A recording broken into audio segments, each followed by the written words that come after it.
Demon Slayer Inokami Chronicles 2 est le premier de la licence. Si vous oubliez le premier, ce jeu est arrivé avec plein de nouveautés. Et puis ce n'est pas dur, le premier n'avait absolument rien fait, à part voler votre argent en même temps. C'est un jeu manga. Vous vous attendiez à quoi ?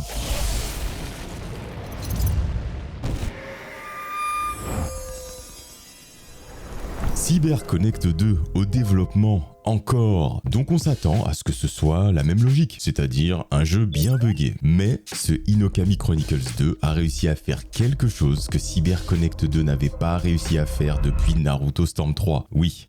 Naruto Storm 3 reste le meilleur Naruto Storm. Ils ont réussi à me surprendre. Pas par leur audace, bien évidemment. Faut pas rêver non plus. Ça reste quand même CyberConnect 2. Voir CyberConnect 2 revenir avec un jeu qui a du contenu et qui étonnamment est complet, franchement, ça fait plaisir. Et ça méritait clairement que je fasse une vidéo dessus. Mais je ne fais pas partie de ceux qui vont vous rusher les jeux et vous sortir une vidéo 12 heures après la sortie de celui-ci, comme ça a pu être le cas pour Bleach ou encore Sparking Zero, quand certains ont crié au chef-d'œuvre à la sortie, avant de revenir un mois plus tard pour dire que les jeux sont en fait nuls.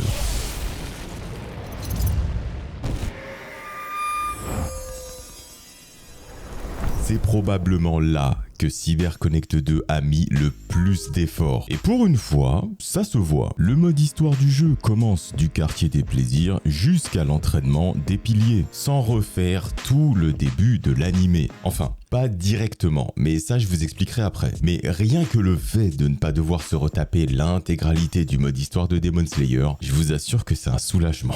Visuellement, c'est du grand CyberConnect 2. Certaines scènes comme Tengen contre Gyutaro sont d'un niveau quasi identique à l'animé. Et comme on parle de visuel vite fait, dans ma précédente vidéo sur Hunter x Hunter, je vous avais dit que je trouvais le menu dégueulasse. Et bien ici, c'est un bijou.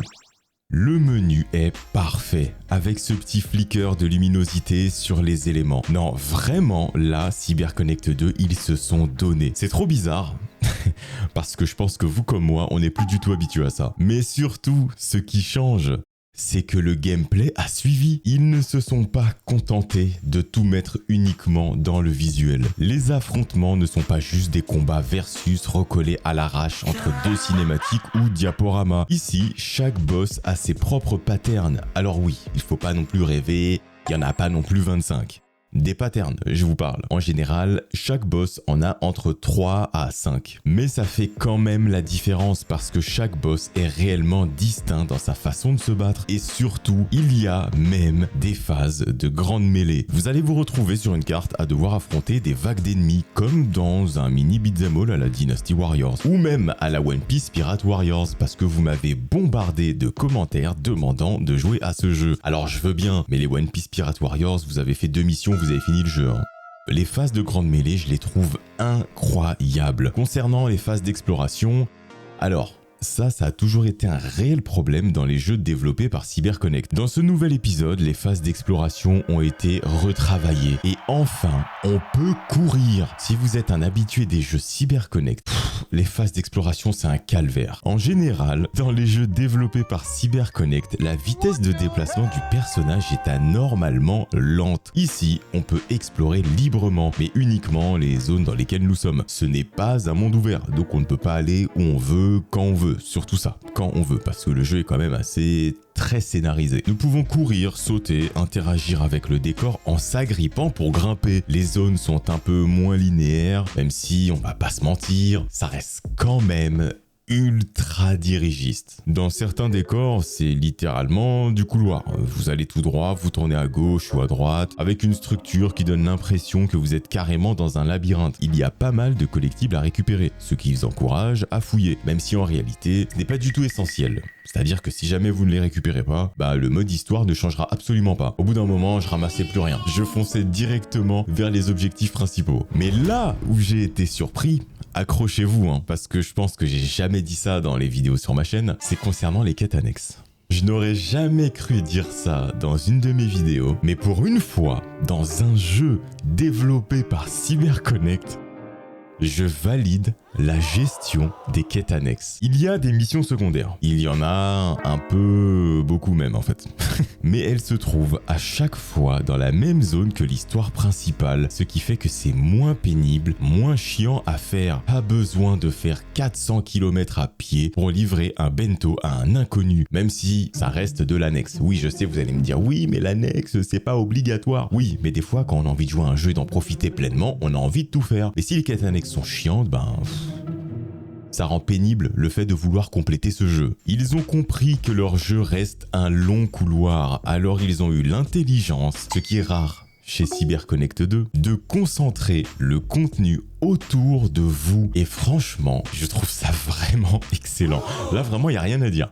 Ça a été un move de roi. Le seul vrai défaut du mode histoire, il y en a toujours un, ça reste quand même CyberConnect, ce sont les QTE. Comparé à Naruto Storm 2 ou Storm 3, ce n'est pas nul. C'est carrément pourri. Vous avez un seul bouton à appuyer, on est loin des QTE d'antan qui faisaient la réputation de CyberConnect. Peut-être qu'ils n'ont pas voulu nuire à la lisibilité des scènes, je ne sais pas, mais en tout cas, dans les autres jeux Naruto, les QTE avec énormément de boutons, ça ne m'a jamais dérangé. Mais bon, on est quand même là pour du spectaculaire, pas pour appuyer sur une vieille flèche. Surtout que l'on ne peut pas se tromper. Oui, ils ont aussi fait ça dans ce jeu en fait. J'ai essayé tous les boutons et il ne se passait rien jusqu'à ce que j'appuie sur le bon. Au total, le mode histoire m'a pris environ 8 heures pour être complété. Mais ce sont 8 heures que j'ai étonnamment apprécié. Même si certaines phases étaient un peu longuettes, voire ennuyeuses, parce que je trouve l'histoire de Demon Slayer ultra basique, ce qui fait que j'ai du mal à m'intégrer dans l'histoire du manga. Mais ceci n'enlève rien à la qualité du mode histoire de ce jeu.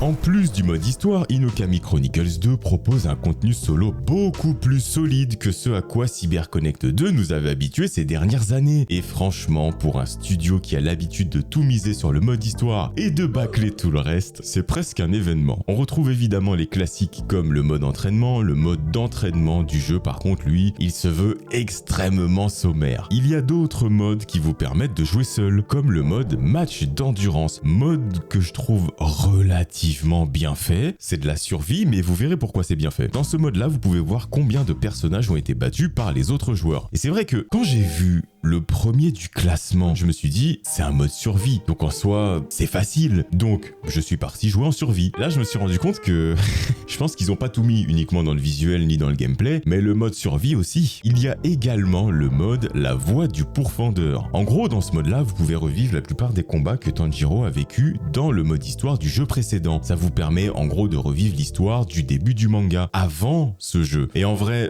des combats, je n'en ai fait que 2, parce qu'après, ça m'a carrément saoulé. Et enfin, il y a le mode parcours d'entraînement. C'est la première fois que je vois ça dans un jeu manga. Ça m'a beaucoup fait penser à Mario Party. En vrai, c'est quand même une bonne surprise. Surtout pour ceux qui veulent jouer exclusivement en solo. Parce que je sais qu'on vous a carrément abandonné pour Sparking Zero. Et là, franchement, vous avez de quoi faire. Dans ce mode, vous choisissez un pilier. Peu importe le pilier que vous choisirez, vous aurez le même nombre de combats. Pour tester le mode pour cette vidéo, j'ai choisi Mitsuri. Parce que j'en avais envie. Puis vous enchaînez plusieurs combats, selon le niveau de difficulté choisi. Ça ne change pas le nombre de combats, mais bien la difficulté de chacun. Chaque parcours propose des conditions spécifiques. Et en soi, c'est un contenu qui apporte une vraie rejouabilité, surtout si vous êtes du genre à vouloir tout compléter, bien que le mode est extrêmement répétitif.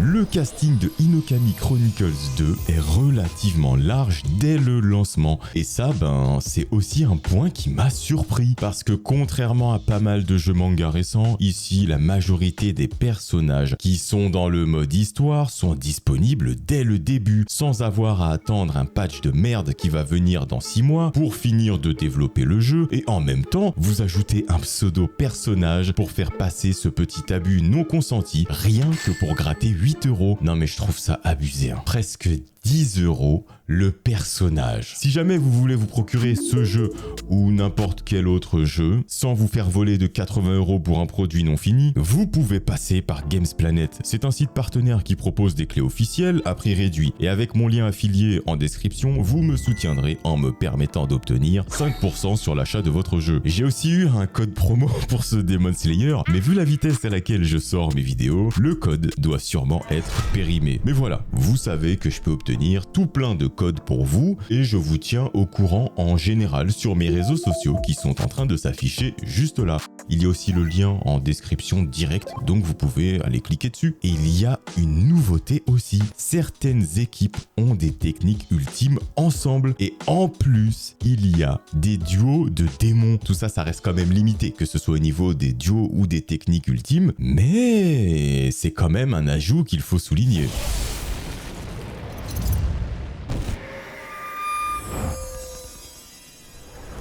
Je sais que vous attendiez cette partie concernant le gameplay. Et devinez quoi? Je m'étire un petit peu avant de le dire parce que je pensais pas dire ça un jour. J'ai l'impression que CyberConnect a enfin compris ce que nous, les joueurs, voulions. Ouais, je suis en train de valider quelque chose qu'a fait CyberConnect, ouais. C'est-à-dire un jeu qui fonctionne correctement. Juste ça, s'il vous plaît, un jeu qui fonctionne correctement. Ça fait combien de temps que sur PC, on n'a pas lancé un jeu manga qui ne crache pas dès que vous le lancez? Ah bah oui, depuis Bleach en fait. Et bah en fait, ça fait pas longtemps. Mais Demon Slayer fonctionne. Et surtout, un jeu qui, manette en main, ne nous donne pas l'impression de manœuvrer un camion de 36 tonnes. Un jeu où, quand on appuie sur un bouton, l'action sort immédiatement, manette en main. C'est tellement agréable comparé au premier. La sensation que nous avons dans ce jeu-là, qui est agréable, est due à plusieurs petits ajustements que le jeu a enfin mis en place. Je pense que là, vous sentez le soulagement que c'est de prendre ce jeu en main. Le gameplay est beaucoup plus nerveux, les combats vont bien plus vite, les déplacements sont plus fluides, les dashs sont plus fluides également et sont reconnus en ligne, les animations sont bien plus courtes, ce qui fait que les échanges sont bien plus dynamiques, le temps de réaction est réduit, chaque coup semble mieux répondre, mieux s'enchaîner, et même si tous les personnages restent assez simples à prendre en main, les différences de gameplay sont bien plus marquées que dans le jeu précédent. Je vous assure que moi qui suis un joueur Yahaba, personnage que personne ne joue, j'apprécie encore plus son gameplay dans ce jeu-là car il est bien moins difficile à manœuvrer. Même s'il est en dessous de tout le roster, c'est le personnage le moins joué. Pour une raison, le prendre en ligne avant c'était du suicide car le personnage était quasiment injouable. En plus du fait qu'il ne fait pas de dégâts avec ses combos, dans celui-ci, cette particularité se ressent beaucoup moins, voire ne se ressent pas vraiment. En tout cas, elle est moins punitive. Je vais vous montrer pourquoi personne le prend. Je vais faire un combo. Regardez, hein. Vous avez vu sa barre de vie? Bah maintenant, regardez ce qui se passe avec Yahaba. Yahaba ne fait pas de dégâts pendant ses combos, mais il fait encore moins de dégâts qu'avant. Je comprends pas le délire, ils l'ont nerfé, ouais. Donc nerfer un personnage nul, bah je comprends pas trop le délire. Et en plus de jouer Yahaba, j'ai d'énormes problèmes pour obtenir une revanche contre mes adversaires à cause d'une simple raison, le fait que je le joue. Je n'ai jamais réussi à rejouer contre quelqu'un plusieurs fois d'affilée car ça se termine constamment comme ça. C'est juste abusé. J'ai des heures et des heures de vidéos qui montrent que je n'ai jamais de revanche. C'est incroyable que personne ne veuille de revanche, surtout que je tiens à le rappeler, il est le personnage le plus faible du jeu, qui n'a pas de coup au corps à corps et en plus qui a des combos qui ne font pas de dégâts. Donc, les pleureuses, oui, mais c'est un personnage distance. J'ai aussi droit aux adversaires qui ne jouent plus du tout en pleine partie. Après, je veux bien que les match-ups ne soient pas à votre avantage, mais quand même, c'est un jeu quoi. Si jamais vous souhaitez qu'on joue ensemble, ça peut se faire maintenant. Oui, enfin non, je n'ai pas acheté de PS5. J'avais pas envie de me faire enfiler de 600 balles pour une console qui n'a pas de jeu. Mais grâce à l'un d'entre vous, j'ai un serveur Discord communautaire. Je ne sais absolument pas comment ça fonctionne, mais le créateur du serveur le sait. Donc vous pouvez le remercier et cliquer sur le lien en description pour le rejoindre. Les affrontements vont à l'essentiel et la dynamique des combats y gagne beaucoup. Il y a aussi aussi un nouveau système d'équipement. Vous pouvez équiper des objets avant des combats, jusqu'à 3 par personnage ou par duo. Ces équipements s'activent automatiquement durant les combats, selon certaines conditions et vous donnent des bonus. C'est utilisable dans presque tous les modes du jeu en fait, et même si ça ajoute un côté un peu RPG, c'est super mal intégré au jeu. Et ça, je pense qu'il n'y en a pas beaucoup qui le disent, mais je vous expliquerai pourquoi c'est hyper mal intégré. Globalement, si vous avez aimé le gameplay du premier jeu, malgré le fait qu'il n'était pas ouf, vous allez adorer celui-ci. C'est une version revisitée, corrigée et bien plus aboutie. Ce n'est clairement pas le gameplay le plus profond qui existe. Mais parmi tout ce qu'on a eu jusqu'ici dans les jeux manga, c'est clairement un des plus solides. Et surtout, ça fonctionne.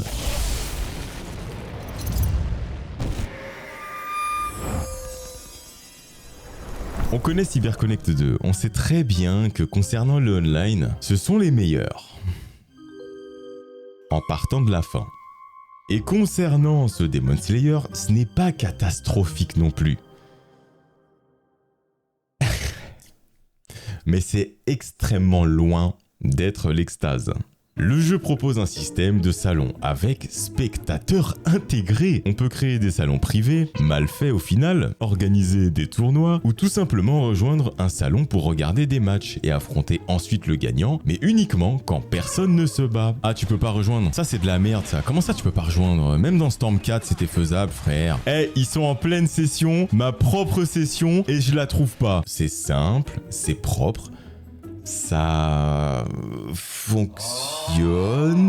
Et franchement, quand on se rappelle Storm Connection à sa sortie, ça fait quand même plaisir. Surtout que niveau ergonomie, le mode en ligne est pas trop mal pensé. Vous avez même un système de saison, ce que je trouve excellent et qui peut augmenter la rejouabilité, et même ça permet de ne pas laisser constamment les mêmes joueurs en haut du classement. Et il y a des événements en ligne. Oui, il y a des événements divers et variés comme celui-ci. On peut débloquer des objets en lien avec l'événement en gagnant des points. Quant à elle, la recherche de session est quasiment automatique. Vous appuyez sur rond si vous ne voulez pas affronter quelqu'un à cause de sa connexion et la recherche continue en fond. Ce n'est pas comme Bleach qui vous oblige à aller en mode entraînement de manière à annuler l'adversaire que vous avez trouvé, tout simplement parce que vous n'aviez pas envie de jouer contre lui. Mais la recherche de session aussi également s'arrête, ce qui est bien évidemment logique.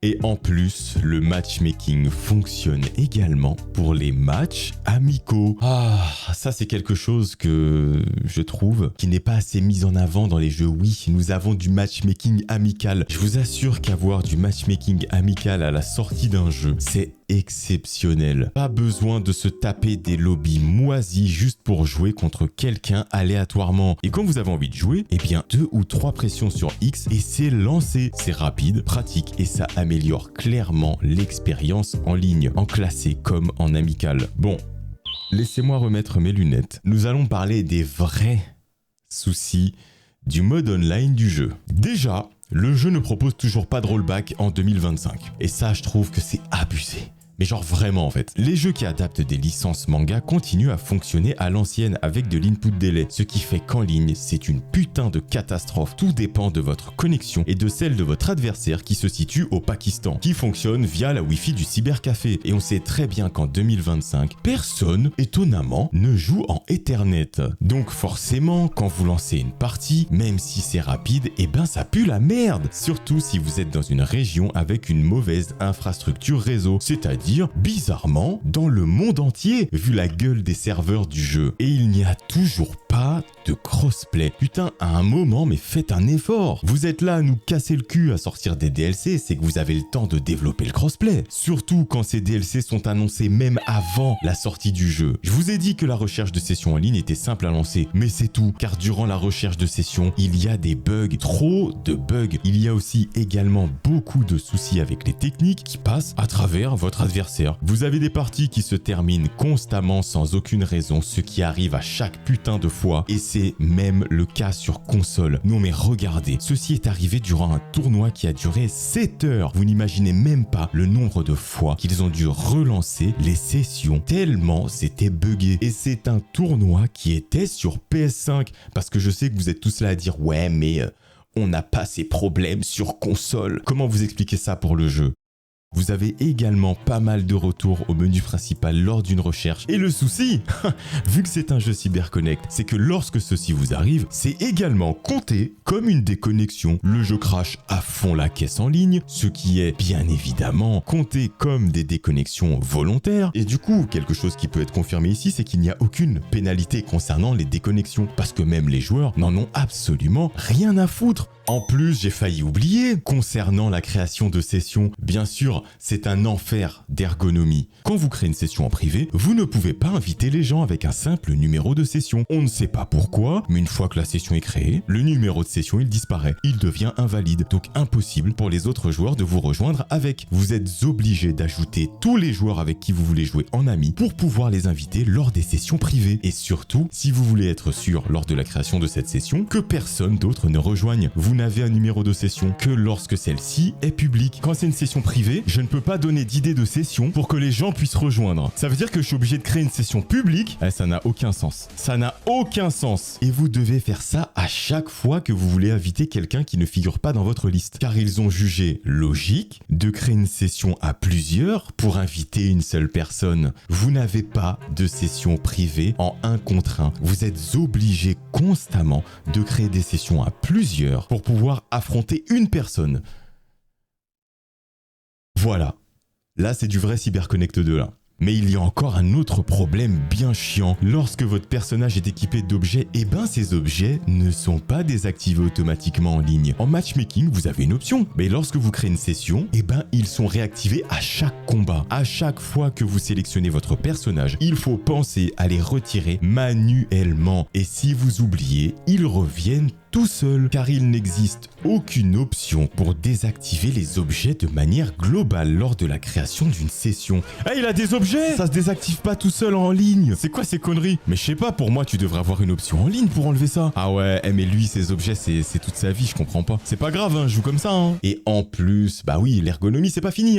Là on voit vraiment CyberConnect. Lorsque vous faites un combat, vous ne pouvez pas faire de revanche lorsque vous avez créé une session. C'est hyper con. Le système de revanche est disponible uniquement dans le matchmaking. Ça veut dire qu'à chaque combat, lorsque celui-ci se termine, vous êtes renvoyé à la session, vous êtes obligé de revalider un nouveau combat, et en plus, vu que vous allez resélectionner votre personnage que vous avez pris juste avant, si vous n'avez pas enlevé les objets dans le mode histoire ou versus, les objets vont revenir. Donc vous allez vous faire chier à devoir les enlever encore, faire votre combat, et ensuite être encore renvoyé à la session, parce que vous n'avez pas de système de revanche, même si vous voulez jouer contre une personne. Mais vu que le système est complètement pourri, vous devez créer une session à plusieurs pour affronter une personne et passer votre temps à revenir dans la session. Vraiment, il y a des développeurs, il faut les virer.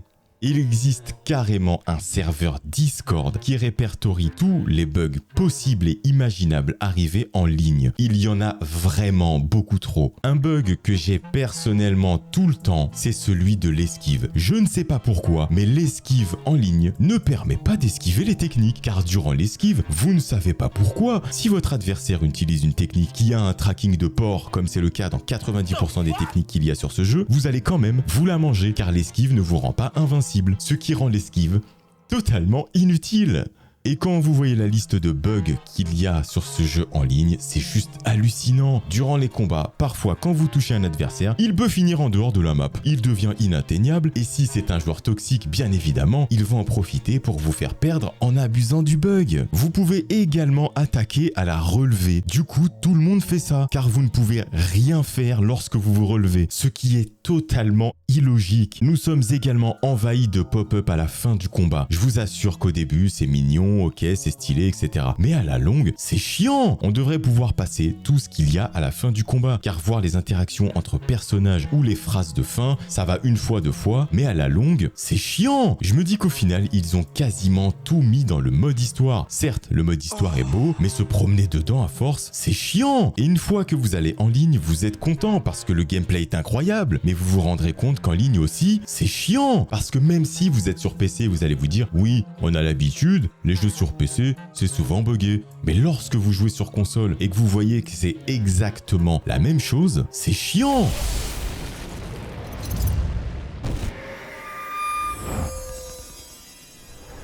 Le roster est plus varié, les combats sont plus rapides, plus fluides, et les mécaniques avec les personnages de soutien ou les techniques ultimes en duo rajoutent de la profondeur et surtout des visuels inédits, ce qui reste quand même très appréciable. Le mode histoire est probablement le meilleur que CyberConnect ait jamais fait, même si, soyons honnêtes, il ne dépassera jamais celui de Naruto Storm 3, notamment à cause de son exploration qui est extrêmement dirigiste. La mise en scène reste incroyable, malgré les QTE moisis. Le online, alors ça, c'est une putain de catastrophe, il n'y a toujours pas de rollback, il reste à peu près jouable, avec des salons qui n'ont aucun sens, du matchmaking rapide méga buggé, avec un netcode qui date de 2010, mais c'est quand même plus propre que dans le jeu précédent, et surtout, ça fonctionne déjà mieux que la plupart des jeux qui sont sortis ces dernières années. Je n'ai pas eu besoin de faire de partie sur l'optimisation du jeu, car le jeu il est hyper bien optimisé en fait, même sur PC, sauf en ligne. Même si, je vous le dis honnêtement, ça me saoule que des jeux sortent encore sur PS4 et Xbox One, car ça empêche clairement de tenter des choses en matière de graphisme ou même de technique. Je pense que, à un moment, on sait que tout ceci nécessite de la puissance, etc. Ça y est, faut lâcher la PS4, c'est bon, elle a fait son temps. Je donne à ce Demon Slayer Inokami Chronicles 2 les rangs. Vous allez l'entendre de ma bouche, et je pense que c'est la première fois sur ma chaîne, surtout concernant un jeu CyberConnect. Je recommande ce jeu à tout le monde. Car pour être honnête avec vous, j'ai vraiment passé un mauvais moment en ligne sur ce jeu. Et j'ai dû jouer jusqu'à l'enregistrement de cette vidéo. Mais maintenant, la vidéo elle est sortie, donc je suis plus obligé. Mais objectivement, si on retire le mode en ligne, c'est un quasi sans faute. C'est l'un des rares jeux manga récents à sortir fini, jouable et complet dès le lancement. Ce jeu est illégalement réussi. Une vraie surprise. En regardant une des deux vidéos qui s'affichent juste ici, vous verrez que sortir des jeux non finis, c'est devenu la norme. Parce que les joueurs justement ne disent rien et se contentent de ça. Donc je pense que ce Demon Slayer va mettre un bon coup de pied dans la fourmilière et rappeler aux joueurs comme aux studios que sortir un jeu fini, c'est censé être la norme. Enfin bon, allez voir une de ces vidéos, vous comprendrez pourquoi je dis ça.